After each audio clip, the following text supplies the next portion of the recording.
मेरे प्रिय छात्र छात्राओं, मैं महेश झा व्याकरण विषयक सहायक प्राध्यापक कीर्ति नारायण कामाख्या संस्कृत महाविद्यालय महरील मधुबनी आप सबों के लिए आवृत्ति हेतु परम लघु मंजूषा ग्रंथस्थ शक्ति निरूपण प्रकरण में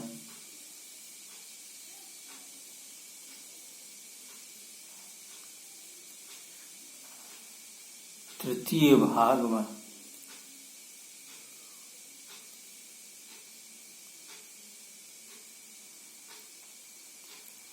शब्दबोध में तक जानकारी में ईश्वर संकेत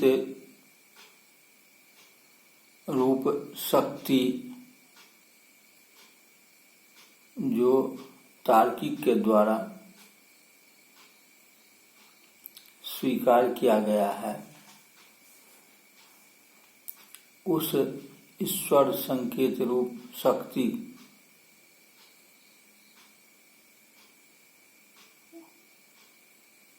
वैयाकरणों के द्वारा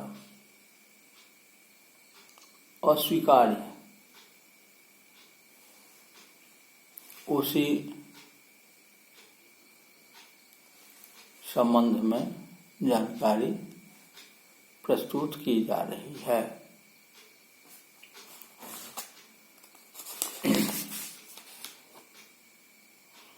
उक्त ईश्वर संकेत एव शक्तिरीति नैयायिक मतम न युक्तम अयमेतत् शक्यः अत्रास्य शक्ति इत्यस्य संकेतस्य शक्तितः पार्थक्येन प्रसिद्धत्वात्।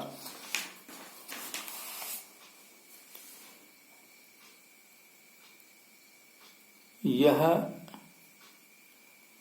ईश्वर संकेत संबंध सर्वथा अयुक्त है, क्योंकि यह संकेत इस शक्ति में शक्य है, इस शब्द में इस अर्थ की शक्ति है।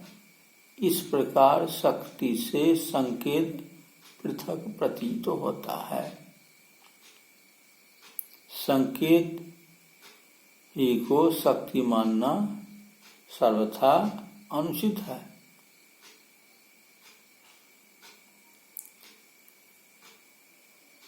इतरेतराध्यासात्मक ही संकेत वाच्यवाचक रूप शक्ति का ग्राहक होता है, जैसा कि पतंजलि ने कहा है, संकेतस्तु पदार्थयोर इतरेतराध्यास रूप स्मृत्यात्मक योऽयं शब्दः सुअर्थ जो अर्थ स शब्द। यहाँ शब्द में अर्थ का आभास है, अर्थ में शब्द का आभास है, इसलिए इतरेतराध्यास ही संकेत है और तन्मूलक ही तादात्म्य संबंध है। ईश्वर संकेत यथास्थित ही अर्थ का उपदेश रूप संकेत से द्योतित करता है। जैसे पिता पुत्र का संबंध ईश्वर के उपदेश रूप संकेत से पता चलता है कि यह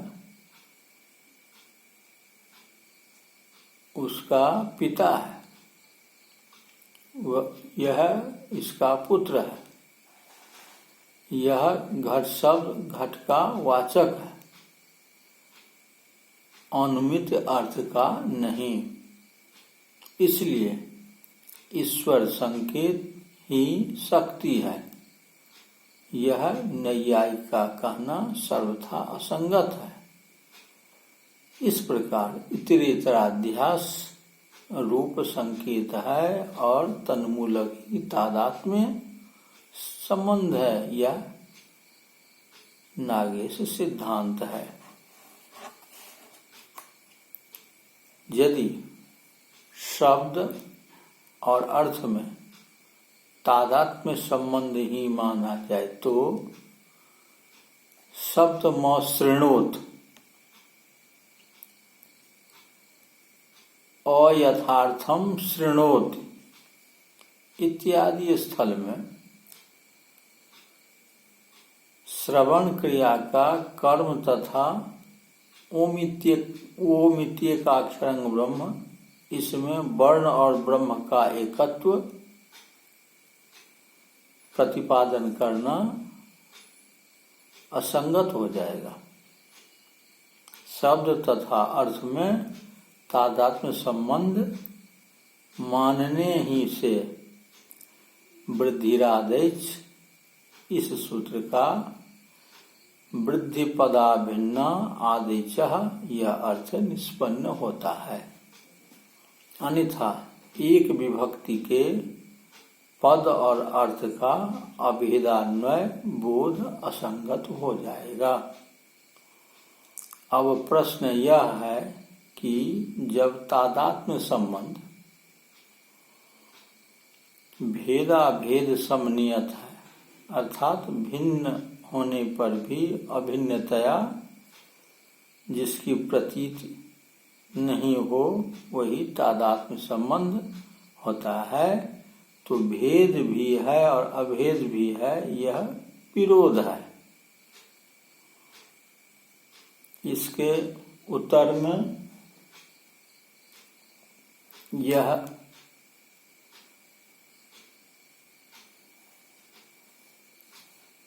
उत्तर में ऐसा कहा जा सकता है कि भेद ही वास्तविक है, अभेद तो अध्यस्त है, अर्थात आरोपित है, आभास मात्र है, इसलिए विरोधाभास है।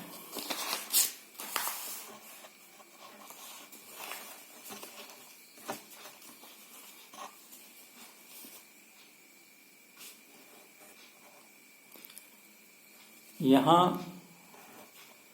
तार्किक का मत यह है, यत्तु तार्किका शब्दार्थयोस्तादात्म्य स्वीकारे मधु शब्दोच्चारणे मुखे माधुर्य रसास्वादापत्ति बन्नी शब्दोच्चारणे मुखे दाहापत्ति रीत्याहो तन्न भेदाभेदस्योपपादितत्वात्।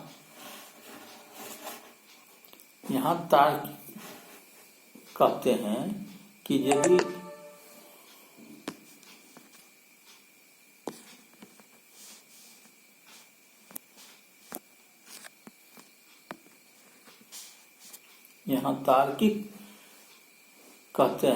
यदि शब्द और अर्थ इन दोनों में अभेद माना जाए तो मधुर शब्द के उच्चारण करने में मुख में माधुर्य का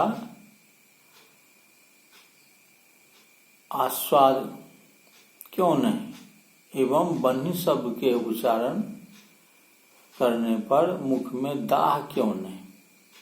इसलिए शब्द और अर्थ इन दोनों में अभेद संबंध नहीं माना जा सकता। इसके समाधान में ऐसा कहा जाता है कि तादात्म्य अर्थात इत अभेद संबंध वही है कि भिन्न रहने पर जो अभिन्न मालूम हो, इसलिए शब्द से अर्थ भिन्न है किंतु अभेद सा प्रतीत होता है। वास्तविक तो भिन्न ही है, यह पहले कहा जा सकता है। यथार्थ में तो बुद्धि परिकल्पित जो अर्थ है वही शक्य है, अर्थात शक्ति प्रतिपाद्य वस्तु वही है। पद भी स्फोटात्मक प्रसिद्धि ही है, इसलिए उन दोनों में तादात्म्य है। किंतु बुद्धि परिकल्पित वन्यादि अर्थ में दाहानुकूल शक्ति नहीं है, इसलिए दाह आदि नहीं मालूम पड़ता। बोधार्थ मानने पर ही निम्नलिखित विकल्प सूत्र संकल्प होता है। शब्द ज्ञानानुपाति वस्तु शून्यो विकल्प, अर्थात शब्द ज्ञान मात्र से ही बुद्धि में आ जाने वाला वाच्यार्थ से रहित बुद्धि परिकल्पित अर्थ कहलाता है। तात्पर्य यह है कि शक्ति प्रतिपाद्य अर्थ बुद्धि सत्ता है, सत्ता में ही प्रविष्ट होता है, बाह्य सत्ता में नहीं। यदि बौद्ध पदार्थ नहीं माना जाए तो घट ऐसा कहने से ही सत्ता का ज्ञान हो जाए तो घटोस्ति यह प्रयोग नहीं होना चाहिए। इस प्रकार सत्ता का विरोध नहीं होने से घटो नास्ति यह भी प्रयोग नहीं होना चाहिए। बौद्धार्थ मानने पर तो बुद्धि सत्ता बाह्य सत्ता से भिन्न है, इसलिए अस्ति नास्ति का प्रयोग सार्थक है।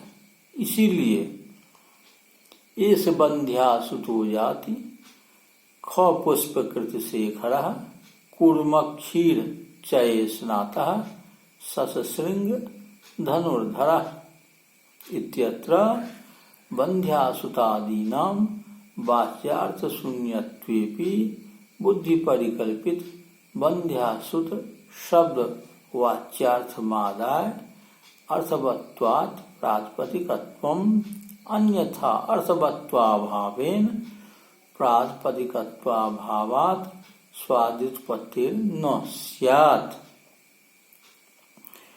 बुद्धि परिकल्पित अर्थात बोधार्थ मानने से ही बंध्यासुतादि प्रयोग संभव है, क्योंकि बंध्या स्त्री का पुत्र होना, आकाश में पुष्प होना, कछुए का दूध होना, खरहे का श्रृंग होना बिल्कुल असंभव है। तो अर्थवत उसमें अर्थवत्व ही नहीं है, इसलिए प्रातिपदिक संज्ञा नहीं हो सकती, तो स्वादित्पत्ति नहीं होगी। बौद्धार्थ यदि मानते हैं तो वाच्यार्थ शून्य होने पर भी बुद्धि परिकल्पित अर्थ लेकर अर्थवत्ता रहेगी, इसलिए प्रातिपदिक संज्ञा होने पर स्वादित्पत्ति होती है।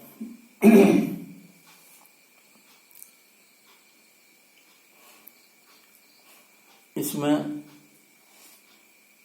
तार्किक का मत है यत्तु ससश्रृंगम इत्यत्र श्रृंगे सस्यत्व भ्रम इति तार्किके रुक्तम तन्न। तार्किक ने जो कहे हैं, जो ससश्रृंगम इस स्थल में श्रृंग में सस का भ्रम मानकर बौद्धार्थ का खंडन किया है, वह उचित नहीं है, क्योंकि जिस प्रकार सितवे में पुरुष को चांदी का भ्रम होता है,